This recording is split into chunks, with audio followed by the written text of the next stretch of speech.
Good evening, hello and welcome. You're with the news today. This is your primetime destination news. Newsmakers' talking points, our big talking point tonight. Cash for votes in Maharashtra, a day ahead of the big election there. Does money power really decide elections? Also, we'll raise the question how to fix India's air emergency as pollution levels remain hazardous in the national capital.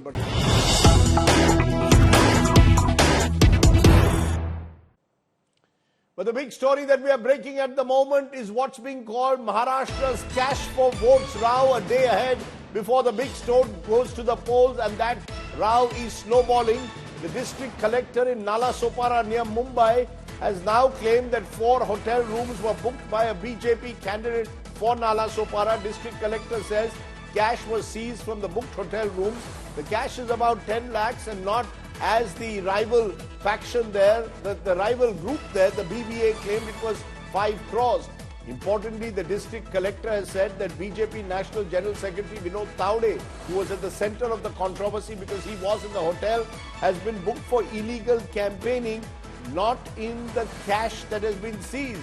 BJP sources now claiming that the cash seized was for food packets, that there was a meeting going on of booth workers. This is being challenged by the other group, the Bahujan Vikas Aghadi of Hitendra Thakur, who's claiming that this entire exercise was being done to distribute cash, and that led to a huge controversy there in Mumbai today. That really is our top focus, the cash for votes controversy, drama unfolding in Mumbai today when Bahujan Vikas Aghadi workers claimed they had caught the BJP leader Vinod Tawde with money and cash meant for distribution. The BJP has vehemently denied the charges, and Vinod Tawde has told India Today that the CCTV footage will show that he was not involved in distributing any cash. The police have now filed 3 FIRs over the incident. Tawde has been booked for poll code violation, not for the cash haul, but the opposition is demanding stern action. It's our top story tonight, cash for votes in Maharashtra.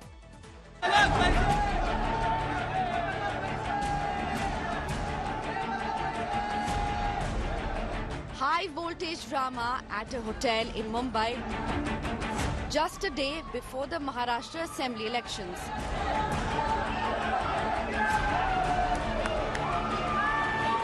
BJP General Secretary Vinod Tawde is gherraud by supporters of Kshitij Thakur.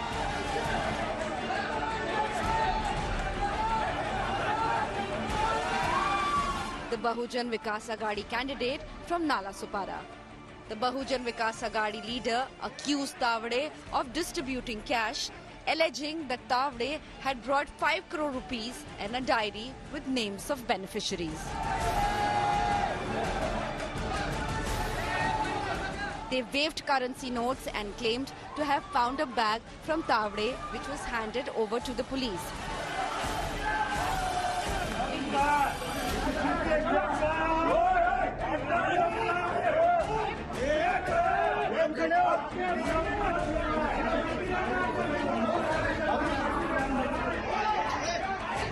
The supporters of Kshitij Thakur camped inside the hotel, not allowing Tawde to leave. They also punctured Tawde's car tires. महिलाओं को पैसे ले जाने के लिए सब उधर मुंह छुपा के बैठे हैं। ये महिलाएं, इनके थ्रू महिलाओं पे डाउट नहीं आता, इसलिए इनके थ्रू पैसा बांटना। 5 करोड़ का आवाज आया था, मुझे बीजेपी के शीर्ष नेता ने इंफॉर्मेशन दी थी कि ऐसे ऐसे ये बांटने वाले। The Election Commission of India filed an FIR against Vinod Tawde and BJP Nalasopara candidate Rajan Nayak. एक एफआईआर में 48 आवर्स में प्रचार करना मनाही है, इसके तहत एक एफआईआर हुई है और दूसरी एफआईआर में एफएसटी को कुछ पैसे मिले तो उसके तहत दूसरी एफआईआर हुई है। उसके बाद इलीगल कॉन्फ्रेंस एक ली गई, प्रेस ली गई, उसकी भी तीसरी एफआईआर हम दाखिल कर रहे हैं। एक एफआईआर में राजन नायक साहब का नाम है, दूसरे भी उनका ही नाम है, तीसरी पे दोनों पक्षों के जो थे वहाँ पे उपस्थित उनके नाम रहेंगे। कैश कहाँ से मिला, कौन लाया था, कैसे लाया था, इसकी इंफॉर्मेशन हम इन्वेस्टिगेशन के बाद ही दे सकते हैं। However, Tawde stayed defiant and denied all the charges. कार्यकर्ताओं की बैठक चल रही थी, वहां पर चुनाव के दिन की जो आचार संहिता होती है कि जो वोटिंग मशीन है उस पर सील कैसे लगना है, सील आखिर में कैसे होना है, ऑब्जेक्शन अगर लेना है तो क्या करना होता है, ऐसी जो हम 12 बातें बताते हैं वो बताने के लिए मैं पहुंच जाता हूँ। सामने वाला जो पार्टी हमारे मित्र पक्ष है, इधर अप्पा ठाकुर जी है या क्षिति है, उनके कार्यकर्ताओं को लगा कि हम पैसे बांट रहे हैं, तो चुनाव आयोग उसकी इंक्वायरी करे, पुलिस इंक्वायरी करे, सीसीटीवी फुटेज ले ले, तो जो वास्तव है वो सबको पता है और फिर भी चुनाव आयोग ने निष्पक्ष इंक्वायरी करनी चाहिए, ऐसा मेरा भी आना है। Leaders of the Maharashtra Vikas Agadi went all guns blazing against the BJP. तुळजाभवानीच्या दर्शनाला येताना देखील माझी बॅग तपासली गेली, बॅगेमधलं काय सापडलं नाही. विनोद तावडेंच्या बॅगेत पैसे सापडले तर तुमच्याकडनं कळलं. तसंच काल अनिल देशमुखांवरती जो हल्ला झाला, हे दगड तपासण्याचं काम कोणी करायचं होतं. म्हणूनच मी आई तुळजाभवानीला साकडं घातलंय की ही सगळी भ्रष्ट आणि दहशतवादी राजवट एकदा या राज्यातून खतम करून टाक. The BJP rallied behind Tavade. अपनी पराजय को अवश्यंभावी जानकर अब खिसियाहट और बौखलाहट में, यानी इसे कहा जाए कि हताशा और निराशा में, महाविकास अघाड़ी विक्षिप्तता की सीमा तक पहुंच गई है. The cash for votes controversy comes on the eve of polling day, causing much embarrassment to the ruling Maha Yuti alliance. With Mustafa Sheikh, Saurav Vaktadia and Vidya in Mumbai, Bureau Report, India Today. Let's raise the big questions then tonight. Cash for votes now in Maharashtra. Does money power still dictate politics across the country? Can a higher poll spend guarantee a win? Is it now zero ideology, only lust for power driven by money in Maharashtra politics? Is this a preview to what could happen after the elections if it throws up a hung assembly? First, my first guest is Dr. S.Y. Qureshi, former Chief Election Commissioner of India, who I spoke to a short while ago. Appreciate your joining us, Dr. Qureshi. Let me ask you the big question. We've seen scenes in Maharashtra that are perhaps reflective of what's happening in several parts of the country. Just a day before the elections in Maharashtra, a BJP National General Secretary accused by his opponents of distributing cash, a diary allegedly found, over 9 lakhs in cash recovered from the hotel.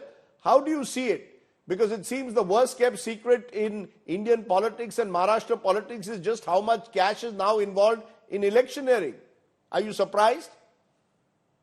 Yes, Rajdeep, you and I have discussed this issue for years, several times. And you remember, I have conceded that this is one problem which Election Commission has not been able to solve. The money problem in the election, in fact, has aggravated. And therefore, I'm not surprised that if this kind of a thing has been noticed. But you can't go by allegations alone. There has to be some evidence.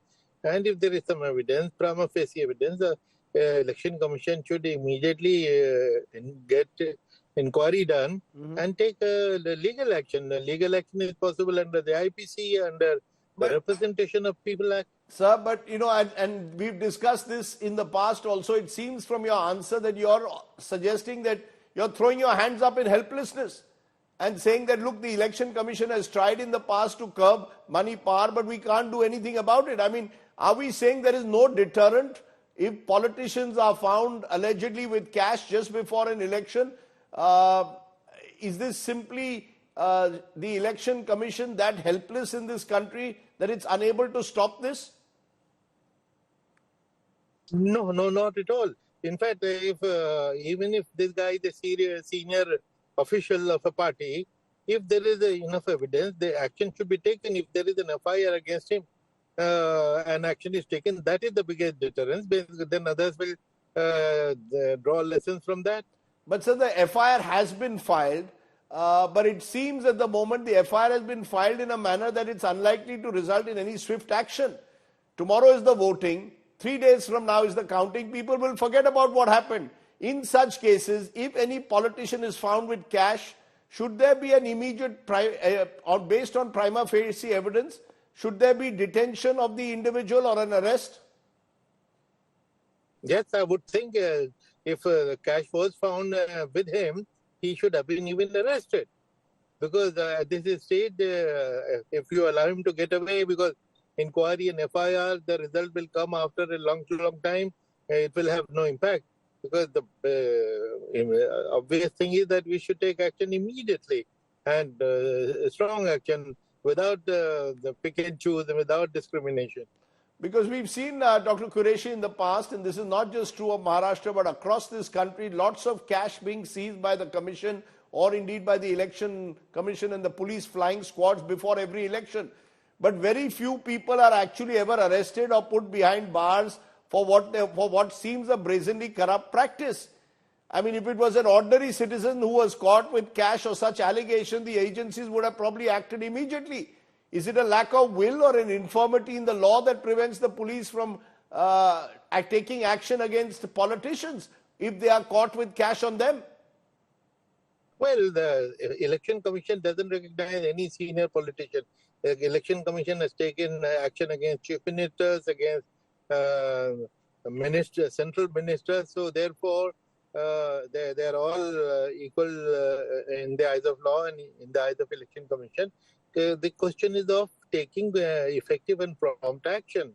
And in fact, you raised the right question. What happens to the money which is seized? Some might be released because they may prove that it was a genuine transaction. Mm-hmm. But what about the others? We've never heard anything from Election Commission in the last 10 years.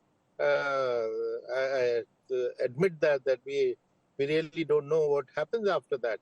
No, but it seems to me, sir, that in all such cases, there's a lot of drama created before the election and then the matter gets conveniently forgotten.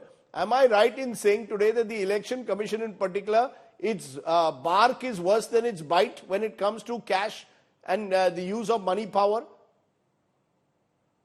But they're not even barking lately. They're not even barking lately, but I just want to ask you this, that when we've been covering this election in Maharashtra, we've seen visibly how the money in the hoardings, virtually every hoarding in Mumbai, surrounding areas is that of a political party. Most of them, 90% of them, I can tell you, belong to the ruling party. Does the Election Commission take any real account of the actual expenditure that parties are putting into election, the income tax authorities? Or is it surrogate advertising? Is there any calculation being done in your view by the Election Commission of the actual money that parties are spending? And if they are not, should they be doing it? You know, there is a major and basic problem there, that while there is a cap on the expenditure by the candidate, there is no cap on political party expenditure. You may spend 95 lakhs, which for a Lok Sabha election, for instance, or whatever is the 40 lakhs, 50 lakhs now, but your party can spend 20 crores on you. So since there is no limit on, and I have been crying hoarse that there should be a cap on political party also. Otherwise, it makes a mockery of any expenditure ceiling. So party can spend 20. So the hoarding which you are talking about must have been put up by the parties, and there is no check on them. Legally, there is no check on them. And we borrowed our system from UK. In UK, the political parties also have a cap on their expenditure. So, but there is no real, whether it's political parties or even individuals, where is the expenditure cap on individuals? 95 lakhs for Lok Sabha, 45 for Vidhan Sabha is routinely violated. Every politician I speak to off the record admits that they are spending crores of rupees on these elections. So, I mean, the whole thing seems a bit farcical, if I may say so, sir. Sorry to say that. Yes, in fact, they have told us also that we have spent 10 crores, catch us if you can. And the fact is that we need the law requires evidence only from hearsay and from media report. Election Commission cannot take any action. Are you telling me that candidates have told you they're spending 10 crores and more and saying catch us if you can? Is that what you're saying, that candidates have actually come up to you and said we're spending 10 crores on the campaign, catch us if you can? Yes, indeed, they have. They have. And in fact, in Maharashtra, I remember there was one politician who publicly said that he had spent 8 crores. Well, what happened? There was a little hue and cry in the media, but nothing happened. I don't think that politician, that leader is there anymore. But he said it publicly. So how do we call what we are probably going to see in Maharashtra tomorrow, any other part of the country? How do we call it free and fair elections? If money in such large amounts is skewing the political field, Do we really have free and fair elections in the country, Dr. Qureshi? We need the strong political will, which is missing. And every political party, they all seem to be happy. Sometimes in conferences, seminars, they might say that money power is troubling them, but nobody wants to control it. So, and they're in this race all the time. But Dr. Qureshi, with due regard, why blame the political parties? What about the election commission? You are fully empowered, or the commission is fully empowered. They are in charge as per the constitution. They are in full superintendence of elections. What stops the election commission from acting more proactively with local police to send out a much stronger message? Look at the FIRs that have been filed today. They seem virtually very weak. I don't know. I would not say that the election commission doesn't act at all. It has expenditure observers, it has flying squad, it has it has put the police on duty, the income tax officers. There are so many barriers, checkposts, and they keep on catching. Thousands of crores are seized every year. But at the same time, the politicians are also clever. The money doesn't travel during the election. It has already reached the destination before election commission comes into play. So election commissions plead the inability because there is no evidence, and law requires evidence. That is the problem. Okay, let me leave it there, Dr. S.Y. Qureshi. You can reflect, in a sense, the helplessness of the election commission also when it comes to curbing money power in elections. But thanks very much for joining us. Let's widen this debate and raise all those questions that we have tonight. I'm joined by Smriti Kopikar, senior journalist based in Mumbai. Shailesh Gandhi is former Central Information Commissioner. Dr. Syed Zafar Islam is the BJP's national spokesperson, and Charan Singh Sapra is national spokesperson, Congress. To you, Zafar Islam ji, first, would you agree that what we've seen today afternoon is an embarrassment for your party? A national general secretary being detained for 3 hours in a hotel, surrounded by activists from his rival party, accusing him of carrying cash worth 5 crores. Eventually, only around 10 lakhs have been found, but accused of doing that, accused of having a diary with names of people to distribute. Is it an embarrassment, sir? First of all, there is no truth in it. It was an stunt by the opposition parties because they know that exactly they are going to lose this election. People of Maharashtra are absolutely sure in terms of who they have to give blessing this time. And we are confident that we will have their blessing because we have worked tirelessly for the welfare of the state, for the people of the state, for the welfare of the people of the state. They know exactly we have been able to deliver it to their expectation, and we will continue to do that. They have aspiration, and we are able to meet their expectation and helping them. So where did this cash come from, sir? So that's okay. Where did the cash come from? It's not so simple. And in this case, it's not the Congress party, but a local party, BVA, which came into the hotel room, surrounded your leader, and claimed he had cash. They also flashed a diary with names and numbers. See, Rajdeep, it's a matter of inquiry. Let the investigation be over. EC will investigate, then the investigation will be over, truth will come out. Mr. Vinod Tawade has very categorically explained that these are all misinformation being spread. There is absolutely no truth that anyone, he or anyone of his team was carrying cash. It is all planted, stunned by the opposition parties using BVA, but it will backfire on them because we know exactly that we don't have to resort to such practices. Syed Zafar Islam claims that this entire episode has been manufactured by the opposition because he claims you all are fearing defeat. Your response? See, Rajdeep, I feel BJP has nothing better to answer. In fact, the whole world has seen now, and the entire shooting has been done on various video cameras or on various mobile phones. And Vinod Tawade was there in that premises. He was there in that room number 405, from where the bag was confiscated, and that bag had money. Now, how much money Vinod Tawade had, is saying that check the CCTV footage. He was never distributing any of the cash. There is no evidence of him distributing any cash. But Rajdeep, when a person is found in the same room where the cash is there, then automatically, it is known that he has got the cash from outside. So number two, what I want to say, that this is not the only case. This is a note jihad of Bharatiya Janata Party. Note We have jihad. seen in the car has been configured. Yeah, note jihad.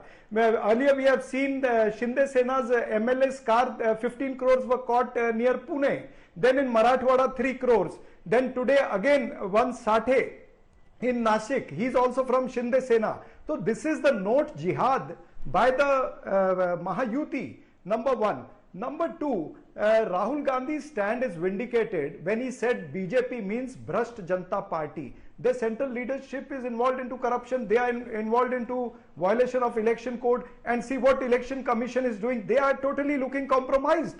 There is no level playing field. There is a different set of rules for the ruling party leaders who are caught. And had it been a Congress leader who had been in place of Vinod Tawde, then what the election commission would have done or what the BJP would have done? Can I? So there is no level playing Okay, field. you're saying there's no level playing field. There are different rules for BJP and opposition. Okay.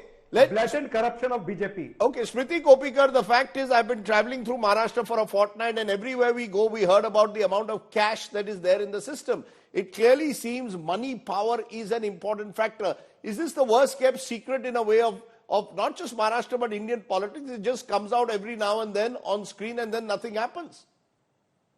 Rajdeep, I think today's was really high drama. And it had all the elements of making a good drama, and that is what we've been seeing. But this coming on the eve of the voting, it actually epitomizes something that has happened right through the campaign in this state for the last month or even before that, month and a half. You've traveled, I've been around a bit. We've seen money being a factor, playing a huge role in various ways. Today's was allegedly very upfront, where BJP National Secretary has been accused of distributing cash as cash. But there have been other ways. There are other ways. For example, candidates across Marathwada, for example, have arranged dozens of buses from Mumbai, Pune and other places to bring voters back home, give them lunches, dinners, and I don't know what else, and get them back to their workplaces. This is not typically cash for votes, but is this allowed? So I think I was watching what you were talking with Dr. Qureshi. What seems to me is that what we saw with Vinod Tawde today, it's still an allegation, but the FIRs have been lodged. The FIRs are they don't inspire confidence at all. They're extremely, they have loopholes already, it seems. But this is one kind of the cash for votes, but voters have been lured in many, many ways, are being lured in many ways. There are buses that have left Mumbai and Pune tonight to reach constituencies tomorrow morning. So, all of this brings us back to one critical question, which is the Election Commission seems to be operating with a framework and with a set of laws that were not completely designed to address the kinds of issues that we are seeing right now. Last year, maybe in the 2019 election, what happened between 2019 and now, what we saw today and all of that. My question to the Election Commission is, do you not think it is time, it's high time that you revisit some of these laws, some of the framework, the 45 lakh limit for a Vidhan Sabha election, for example? Candidates are openly saying that they're spending in multiples of that. So I think there is cause to revisit some of that on one side, for the Election Commission to take itself seriously, which we haven't seen, and not turn this kind of malpractice into a farce, like we saw commission officials checking the bags of Mr. Uddhav Thackeray and the Pawars or whatever. And that those videos went around. But to be really honest and to inspire confidence. Because ultimately, the voters are looking not to the parties. The voters know that the parties can play dirty, they can play games, but they're looking to the Election Commission. And the last few years have not really inspired that kind of confidence. You know, Shailesh Gandhi, from what you hear, eventually it will be called a systemic problem, institutional problems. The truth of the matter is, at some stage, surely what has been happening over the last 20, 30 years, and it gets worse with every election, has to stop if we are to truly have free and fair elections. The amounts that are being spoken about in Maharashtra at the moment are staggering. I mean, you know, without going into the numbers, all I will say that some of the amounts I have heard from people involved are staggering. Now, should the Election Commission just throw its hands up, as Dr. Qureshi seemed to suggest, that they're almost helpless? I think there are two root causes which we don't address. We are happy to have a big circus around these kind of events. The two root causes are, one, India stands number 79 on the rule of law index worldwide. I can bet on it. I'm willing to take a bet that nothing will happen to Mr. Tavade. This is established. You can commit a crime, you can do wrong things, and nothing will come out of it, because the justice system, a dysfunctional justice system, will not hold you responsible, will not make you punish you. Second is, we've created a story where the emperor has no clothes. All of us are aware, including the election commissioners, that no candidate spends no serious candidate spends within the limit specified. And yet we want to continue believing. I've had a discussion with some election commissioners saying, why don't you just remove this limit? So that at least an honest chap can, even if I wanted to stand for elections or you want to stand for an election, Rajdeep, you cannot stand unless you are willing to lie on an affidavit. We have created a situation where only liars and wrongdoers can get into politics. Even if you are honest, you become dishonest, only then will we allow you to stand for an election. That's how we've become. I think it's about time we stop this make-believe and saying that we'll have a limit. Insist on ensuring that every amount spent is accounted for. Okay. But do not have these fictitious limits which nobody is following. You know, election. You know, the fictitious limits is one part of it. And there's also the question of voters, whether voters have become more transactional. And I'll come to that in a moment. The voters have understood that this is the way the system goes. No, they're happily taking the money. Not to be respected. You know, the voters will take the free bus rides. They'll take the money. In the past, it used to be liquor. It's just become more sophisticated. I just want to put down the money power in Maharashtra. Take a look at what has happened in the polls. Cash seized so far, and that's just the one that has been seized, is 153.48 crores. Liquor, 71.13 crores. Drugs, 72.14 crores. Precious metals, 282.49 crores. Freebies, 80.94 crores. Some candidates are even giving mixers and grinders in some parts of Mumbai suburbs, is what we are being told. So a total of 660.18 crores, and that's just official what's been seized. Multiply by that by several times over, and it appears that our politics is full of money. Zafar Islam, you want to respond? Because a few years ago, Prime Minister Modi, for example, said, na khaunga, na khane dunga. But when it comes to elections, it's very clear. It is about money, isn't it? Show me the money, honey. I think you are unnecessarily propagating something which is not factually correct. You're saying now no money is being used? 5 crore. From where, on what basis you made 5 crore? The 5 crore was the allegation that Hitendra Thakur made. Hitendra Thakur made the allegation. That allegation has to be investigated. No. So how you are making the statement that there was a 5 crore when the Election Commission FIR does not even mention about it? So these kind of a statement, and they are mentioning 9 lakh 90 crores. They are mentioning 9 lakh 90 crores. What was the 9 lakh 90 crores doing in cash in the first place there? 9 lakh 90 crores or 9 lakh 90,000. What was it doing there? Yeah. So again, that is the matter of investigation. That's what I said. Let it be investigated. But 9 lakh 90,000, you are multiplying by several times. Like you said that this has been caught, and you multiply by several times and arrived at an amount which is factually incorrect. Okay. I mean, this is not the way you should Charan Singh propagate something Sapra, which is Charan Singh not Sapra, everyone from Rahul Gandhi to all other opposition 9,90,000 and leaders. you are making it 5 crores. Okay, opposition leaders immediately claimed 5 crores. That was the amount. Was it to sensationalize? Was the design of the opposition to sensationalize? Yes, a leader is in a hotel where cash is found, but is there a tendency to sensationalize it?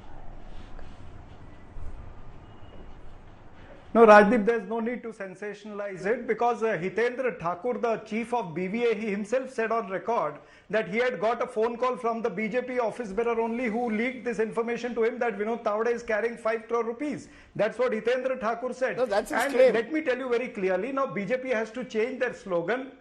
BJP has to change their slogan now. Cash hai to safe hai.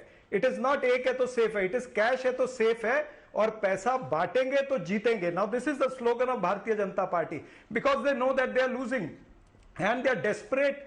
Hence they are using all the muscle power and the money power at their source, which they had earlier used also, and they had divided Shiv Sena, they had divided NCP to form a Khokhe Sarkar. What can we expect from a Khokhe Sarkar? This is going to happen. And the entire episode, rightly Smriti Kopikar was saying that it was like a drama, and this drama was produced by Narendra Modi, directed by Amit Shah and sponsored by Adani. And in fact, I would like to say this is not a fight between Maha Yuti and Maha Vikas Agadi. No, you see, this is where the sensationalism comes.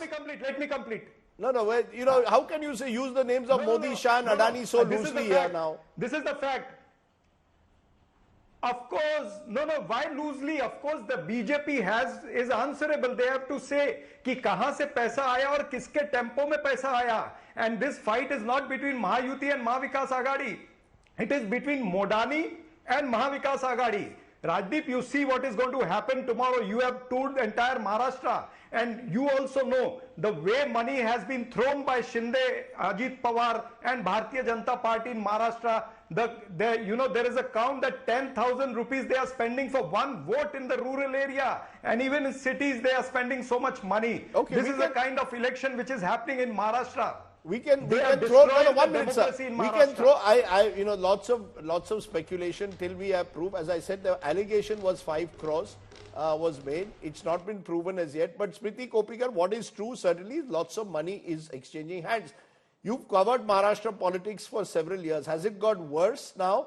Is there a sense that the voter is transactional? He can be bought by 10,000 rupees or by a free bus ride that he's taken on back to his village to vote? Is that what has happened? And politicians believe voters are available for the highest price?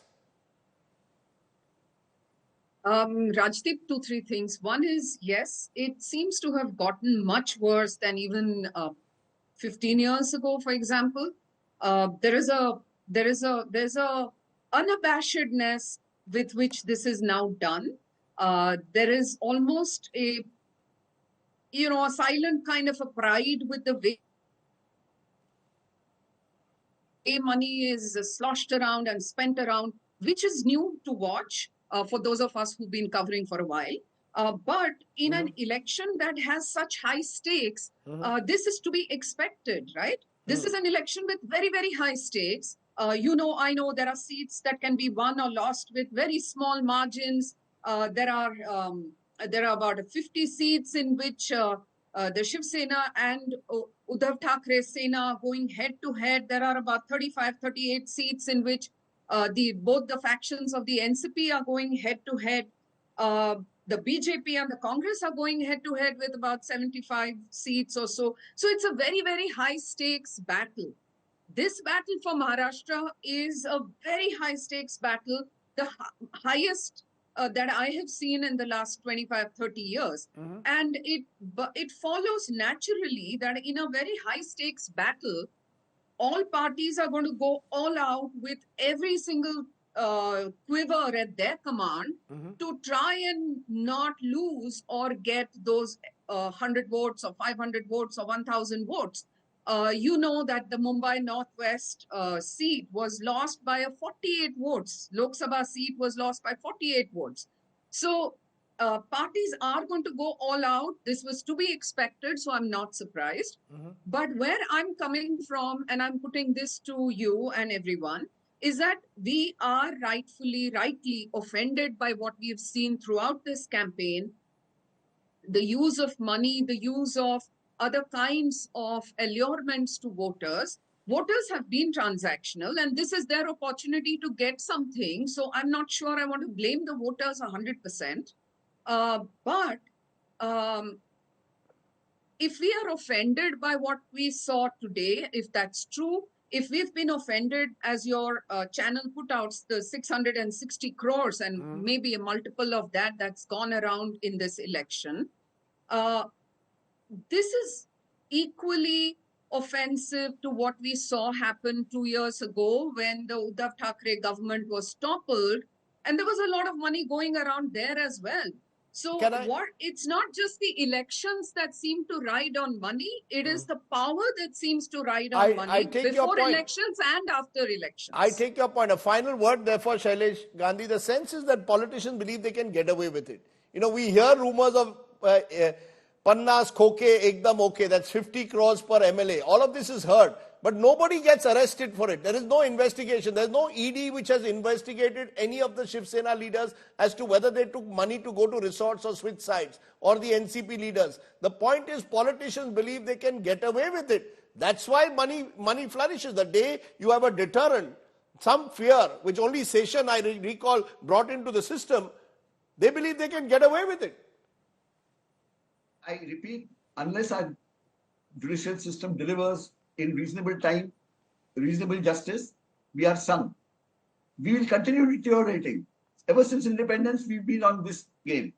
I remember meeting George Fernandez in 1967 when he was a socialist and an idealist, asking him if he was going to spend within the limit given by the Election Commission, and he could not say that. He said, Mr. Gandhi, I'm spending double the amount, but SK Patil is spending 10 times the amount. Okay. This is the norm today.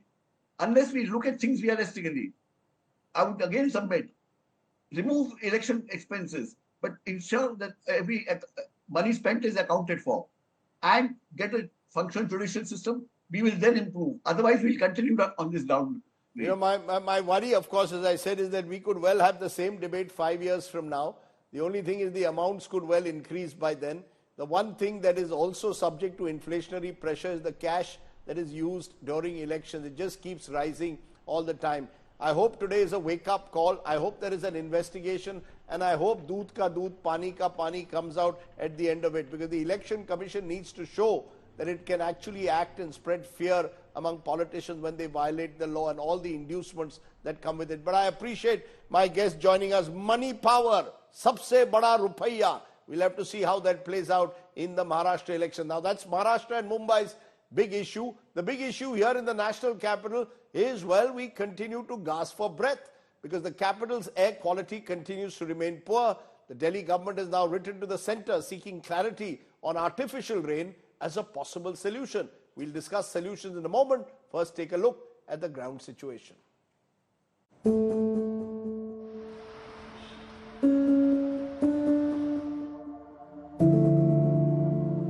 We will start with a simple question.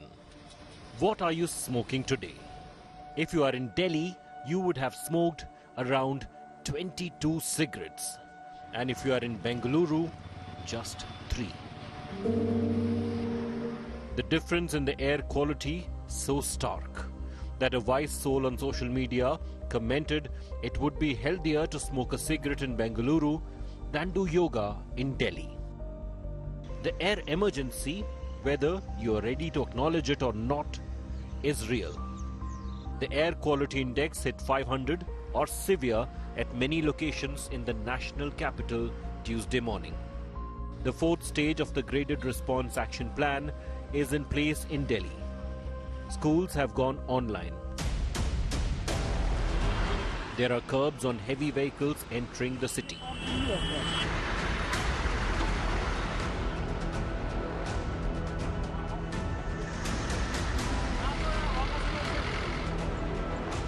But none of it seems enough to rid Delhi of its foul air.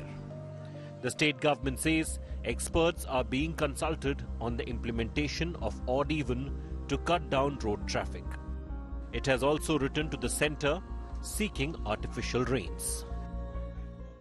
Artificial rain के लिए केंद्र सरकार की जो अनुमति चाहिए, उसके लिए हमने इस बार अगस्त के महीने से हमने संवाद शुरू किया, प्रयास शुरू किया। आज हमने जो ये इमरजेंसी चिट्ठी लिखी है कि इमरजेंसी मीटिंग बुलाई जाए, मैं प्रधानमंत्री जी से भी निवेदन करना चाहता हूं कि इसमें हस्तक्षेप करें। इस मीटिंग की बहुत जरूरत है और इसमें भारतीय जनता पार्टी की सरकार को भी गंभीरता से काम करने की जरूरत है। With no solution forthcoming, politics over pollution continues. Aam Aadmi Party is accusing BJP-ruled states of not following GRAP-4 checks. On the other hand, the BJP is blaming Atishi government for the mess. कल ही तक तो आप लोग कहते थे ना कि पंजाब की पराली कॉज कर रही है। हम तो आज भी नहीं कर रहे हैं कि एक ही राज्य की पराली इसका कारण है, लेकिन आप कहते थे आज पंजाब में आपकी सरकार है, जब सरकार बन गई तो पंजाब की पराली समस्या नहीं रही। ऐसी स्थिति में आतिशी जी, आप झूठ बोलना और दिल्ली को जहर परोसना बंद करो। Though the Delhi government is proposing cloud seeding to control air pollution, experts are not optimistic. Cloud seeding only works if it's at a large enough scale, if you have high enough rain and you have wind with it. Okay? Pollution science is very clear that if there is high moisture in the air, more pollutants will get trapped in it. The Met Department has projected a few more days of smog over Delhi and other North Indian cities.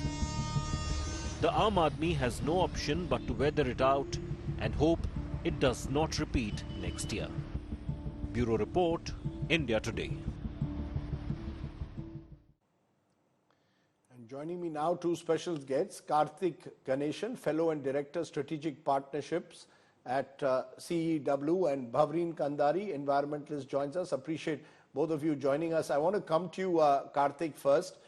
Let's look for solutions. Is there a solution that you see on the horizon? There are lots of thoughts being expressed by various sections of even within the environmental community, but do you see a real solution, tangible, workable solution? You mean that can be implemented here Yes. now? Yes, yes. Forget about the long term. Let's think about now. Yeah, unfortunately, nothing short of, I think, locking down the city, Rajdeep, will probably, get us some sort of relief at this point in time. Even that may not be sufficient if meteorology sort of plays spoil sport, because there will be some essential emissions. And the reality is that right now, meteorology is controlling much of the problem. And we don't have any realistic way of replacing any energy source that we currently use today, which unfortunately will emit some form of pollutant, whether it's PM 2.5, SOx or NOx, and we will find hazardous air qualities in this at this time of the year. So, are you saying that it's not necessarily linked to the farm fires in different parts of North India, stubble burning? It's more a meteorological phenomenon. There certainly is a component of that. I mean, there is no denying that farm fires are adding to the problem that we are facing. But we will be on this very show, Rajdeep, in another 30 days, and there will be no farm fire to speak about.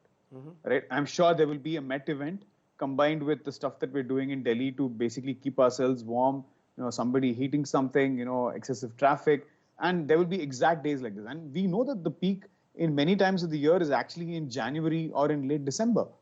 It is not necessarily in the November period. So what do we do then? Right? At that time, how are we explaining it?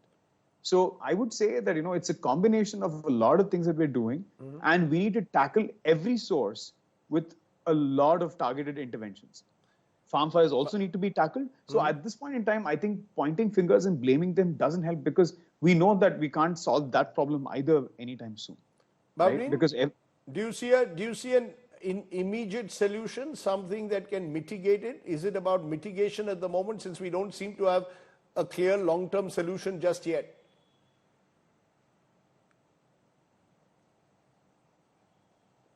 Bhavreen, can you hear me? Yes, Rajdeep. Yes, I can. Yes, Rajdeep. So, like something I'm just going to, of course, add to Karthik, because nothing can be immediate, because you did not do. You have to look at the failures that have gone along the last year or years. This is the face of complete systemic failure in terms of whether it's planning, whether it's implementation, oversight, enforcement, governance in every way. No, but what So would you as do? citizens, What could we do? What I can say is that even our, what would you do if you were in well, the place you of have those to in start government? Straight away, Rajdeep, we have every department is short-staffed. All the pollution boards are short-staffed to almost 45 to 50%. There is even the people the officers who are there, they're complaining as of the police department, the fire department, the forest department. So all these departments, all these authorities have to work throughout the year. How will they work if they don't even have the minimum staff? In fact, this is a public health emergency. You need more people. You can't have volunteers come in. I mean, I can't seem to understand how the government thinks. You can't have volunteers. These are professionals. These are officers. They know they have to be on the ground. They have to prosecute. There is a huge number of violations being reported as of now in GRAP 4 and 3 on the 0 kilometer. There are emissions coming openly from the industry. There are construction violations. There's waste management, which is in a mess even now in the Delhi NCR. There's huge amount of waste being burnt, etc. Who's So checking you're calling that? you're saying it's a Who's governance. looking at that? The complaints are being You're made. saying it's a governance. You're saying it's a governance crisis. Of course, but I take your it is point. governance, and how will that happen? But you have these patchwork solutions being offered, Karthik. The AAP government today speaks about artificial rain. It almost seems as if, earlier it was odd even, let's bring in odd even, that might solve the problem. Clearly there is, as Babreen just said, there is a governance issue at stake. But is there a way in which perhaps governments can improve the situation come next year? Yeah, it'll have to, I think one thing is we'll have to take cognizance of the fact that the sources that contributed this year will very much exist next year. And we'll have to think in advance, how do we coordinate the different actions that are needed to actually get us to a situation where we are not in, let's say, severe next year at least, right? Maybe we limit it to very poor. I mean, obviously cutting it down to, moderate and all that is probably out of the question in the immediate term, right? Because some of these sources will take time to go away. And that starts with things like, for instance, you asked at the very start, what can I do right now? When I said lockdown, I'm talking about let's look at sources that are immediately available to us. I mean, we need to look at cutting down private transport that happens in the city by an order of magnitude or 2 orders of magnitude if we are to expect significant reduction in the pollution that it causes. Which means that, we're willing to put children who don't have a voice of their own, stay at home, and breathe the air that's at home, but we're not willing to sort of enforce that people who are working have to work from home. The work from home regulations that are there are optional.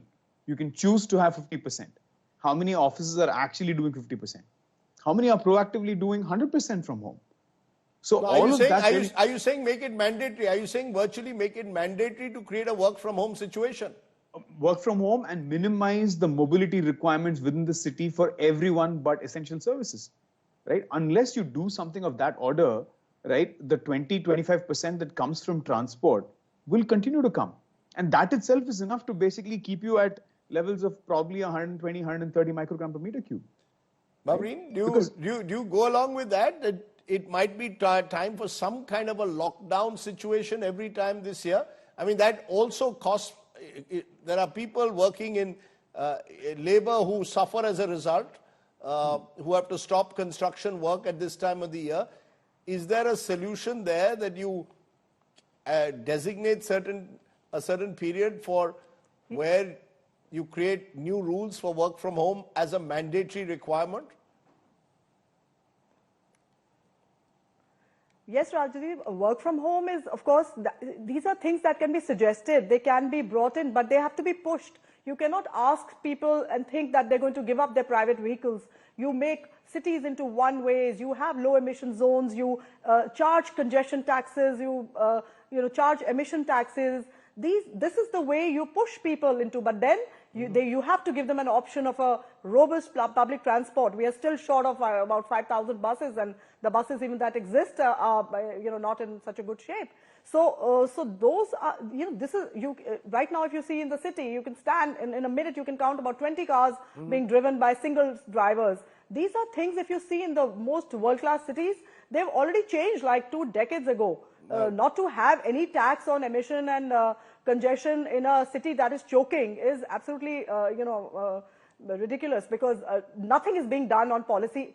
In fact, the city works, the infrastructure in the city works only for the 8% people who are driving or own private vehicles. For the rest, there's nothing being done. In fact, all their spaces have been encroached into parking. Delhi's become a parking lot. If you see our homes and outside and markets and roads and everything. So what both of you are essentially saying is that there's come from the government. I take your point. I take your point. Both of you are saying there is no time for patchwork solutions. What you actually need is a comprehensive policy that's going to work both in the short and long term. It can't be that every year in November we wake up, including on TV channels, and suddenly say, look at the terrible quality of air. Can we make it part of a governance strategy for anyone who comes to power? Delhi goes to the polls a couple of months from now. Will air pollution be an issue that citizens would ever raise during an election? I appreciate, though, Karthik and Bhavreen for joining me here on the news today. Let's turn to our good news today's story. It's quite a story. A 3-year-old in Kolkata has become the youngest FIDE-rated chess player in the world. This is the story today of India's youngest chess prodigy, Anish Sarkar.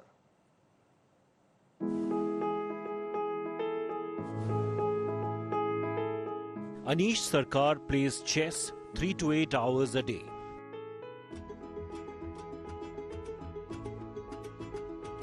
The 3-year-old from Kolkata probably spends more time on the 64 squares than in the school which he has started attending. Last month he stunned the chess community by becoming the youngest player to get FIDE rating. His talent was spotted by Grandmaster Dibyendu Barua. I gave him some problem to solve. He solved the problems, and then I gave a problem to yeah, like now he gave me a problem. So he solved the problems, first 2 problems within fraction of seconds. Then he told me, okay, now I will give you a problem. So that shocked me. Then I thought definitely he has got something. Something is there, so he must be a genius or some God gifted. Barua fast-tracked Anish's entry into his chess academy. Of course, he came to our academy to join when he was only 3 years, 2 months, 5-6 months back. And first we refused to take him because we normally admit the child from class at the age of 5. But when we saw him, I saw him personally. Anish says chess and mathematics are his favorite subjects. He watches YouTube to learn chess moves. What is your favorite amongst these? King, queen. King is, if the king is gone, you can't play chess. Okay. But if the queen is gone, it's a powerful piece. You will lose if the queen is gone. Anish got FIDE rating after he started attending tournaments and met the criteria of facing 5 rated players. With Anirban Roy, Bureau Report, India Today. It's always good to end a program with a smile on the face. Quite a remarkable young talent. Let's leave it there. Thanks for watching. Stay well, stay safe. Good night, Shubhratri, Jai Hind, Namaskar.